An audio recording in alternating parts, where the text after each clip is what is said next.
Samantala, isinisi naman ni dating Presidential Legal Counsel Attorney Salvador Panelo kay Pangulong Ferdinand Marcos Jr. Ito pong nangyayaring hidwaan at kaguluhan sa Senado. Nagsimulaan niya ito ng puntiryahin ng administrasyon ang pamilya Duterte, partikular na si Vice President Sara Duterte. Report ni Hearted Molina. Bira lang kayo ng bira na hindi nyo pinag-aaralang mabuti. Kaya nasisemplang. Dating DDS at dating Chief Presidential Counsel ng dating President Duterte bumigay na, tinanggal na ang piring ng mata at bumigay kay Pangulong Bongbong Marcos. Halika, atin itong pag-usapan mga kaibigan. Hindi naman stupid si Marcos Jr. So most ayun! Totoo. So totoo. Matalino yun, matalino yun. Alam nyo, yung sinasabi nilang walang political will, I've been disagreeing with that, na mahina. Hindi, alam kung bakit. Totoo. Can you imagine number one, biro mo, pinakulong niya si Kibuloy, pinapunta niya yung 3,000 mahigit na mga Political pulis. will. Sa political will yun. Yeah. Isa pa. President Duterte. Biro mo, pinakulong niya si Duterte. Never kong na-imagine ang magagawa niya yun. Wow. Political will yun. Yan ang sinasabi ko. Kaya huwag niyong i-underestimate itong maman, itong magaling to. In fairness, Sir Dexter, I agree. Diyan ako mag-agree kay Attorney Sal. Alam mo yung nakakainis, yung paulit-ulit na naririnig natin na mahina si Pangulong Bongbong Marcos. Wala siyang political will. Hindi niya kaya ang bigat ng gobyerno. Pero teka, bakit ganun? Bakit habang paulit-ulit nilang sinasabi yan, may mga lumalabas na senyales na kabaliktaran ito? Kung mahina ang isang pangulo, bakit lumalambot ang mga dating nagmamatigas? Kung mahina ang isang pangulo, bakit may mga opisyal na dati DDS to the core? Pero ngayon, unti-unting bumibitaw, bumibigay at mismong sila ang nagtatanggal ng piring sa kanilang mga mata patungkol kay Pangulong Bongbong Marcos. Huwag muna tayo dyan, may mas mabigat pa. Ang dating matitibay pero biglang tumiklop.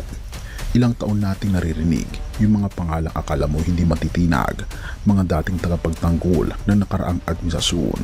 Ang dating Chief Presidential Counsel na si Atty. Sal Panelo, mga maingay dati pero ngayon, bakit parang naging tahimik? Bakit parang bumigay ang tindig nila? Bakit parang tinanggal na nila ang piring ng kanilang mga mata sa Pangulong Bongbong Marcos? Pero hindi dahil pinilit sila, kundi dahil may nakita silang hindi nila kayang i-deny. Diyan nagsimula yan Dahil kung hindi nila ginawa yan, hindi magkakaganyan yan. Maayos sana ang takbo ng bansa natin. That started, dahil na balo. Yan talagang katotohanan yan. Naman dito sa mga yun nga sinasabi natin, pinasukan nila ng politika. Nakakalimutan nila na under the rules.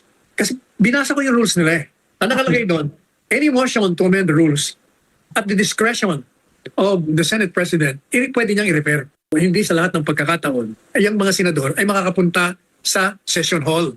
Dahil kung halimbawa may sakit ka, kahit naman may sakit ka, pwede ka naman mag-participate through online. Pabor sa kanila yun Pangalawa, kung nasa abroad ka, meron kang lakad na opisyal o personal, pero pwede ka pa rin mag-participate. Kaya ngayon, ang tao tuloy, nag-iisip, kaya pala ayaw ninyong imbestigahan yan, ituloy yan. Kaya pala yung isang chairman ninyo, ayaw isumpi na yung ganito, ayaw kala isumpi na yung 18. Kasi maglalabasan lahat ang baho ninyo kung totoo lahat yan.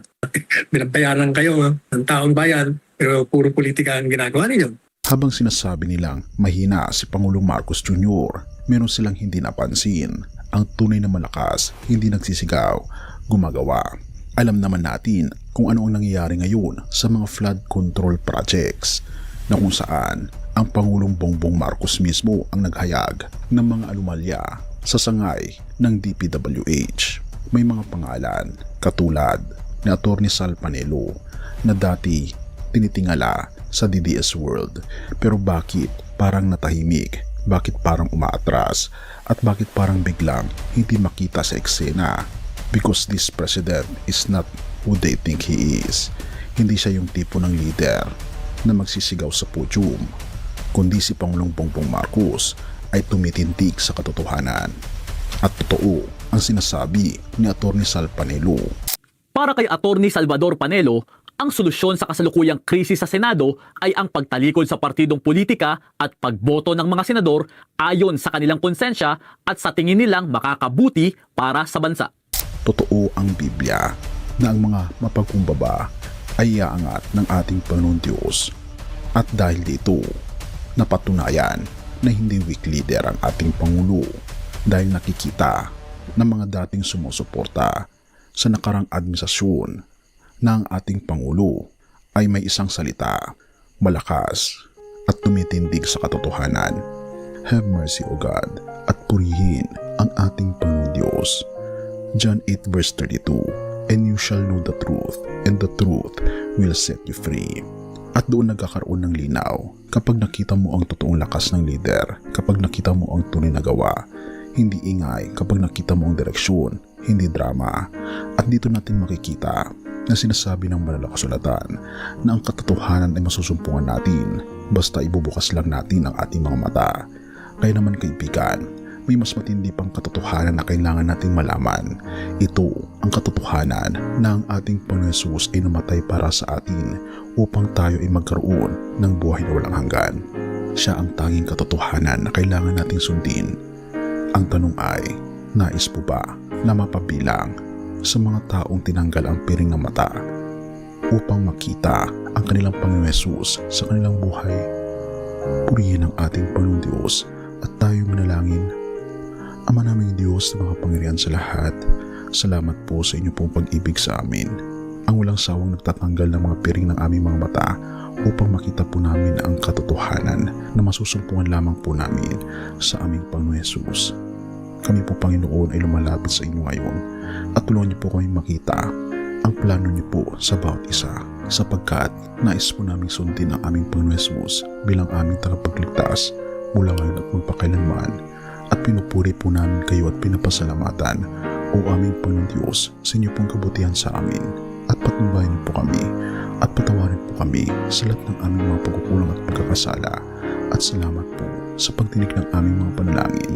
At salamat po sa aming Panginoon Kristo na siyang nabayubay sa krus upang kami po'y magkaroon ng buhay na walang hanggan. Salamat po sa pagdinig ng aming mga panalangin.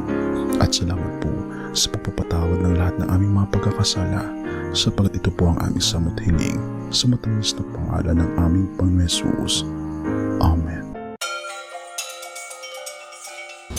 Bago natin ipagpatuloy kaibigan, siya nga pala ang Great Controversy na isa sa mga pinaka-kontrobersyal na libro dahil tumutukoy ito sa mga propesiya sa libro ng Daniel at Revelation na nagaganap na sa panahon natin ngayon. Bago ang pagdating ng ating Panginoong Diyos ay pinamimigay na namin ng libre sa pamamagitan ng PDF. At ito ay nasa limited lamang na panahon, kaya i-click mo sa description sa baba upang ma-avail mo kaibigan ang napaka-importanteng libro ito na magbubukas sa iyo sa mas maliwanag mong hinaharap. Purihin ang ating Panginoong Diyos at tayo magpatuloy.